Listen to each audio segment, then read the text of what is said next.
My name's Shan. I've been on the Millinery workshop short course at Central St Martin's.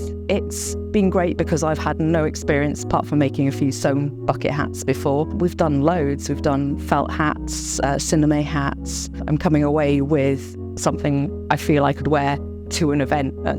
Really cool.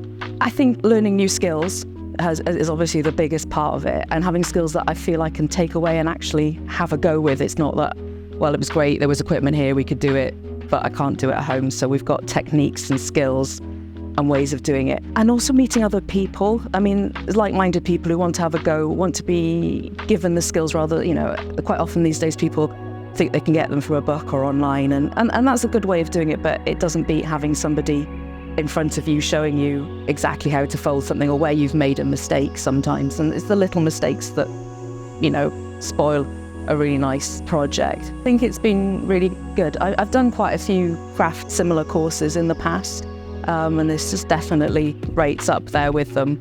We made one cinema hat, which is the kind of thing you'd see somebody wearing in like Ascot, which is kind of quite big, kind of got a bit of a cake vibe going.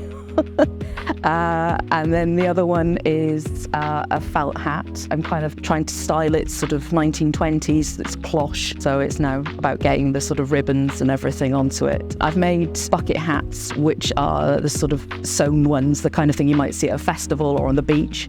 They're soft and squishy. You just use a sewing machine for those. There's really not much in the way of structure to them. These ones that we've made have had stiffeners and things, and they've had to be blocked.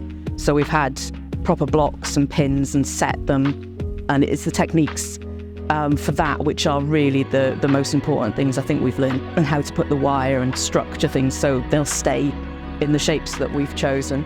I like learning new skills. It's a bit different from my day job, and I just like being creative. Absolutely give it a go. It's really good fun.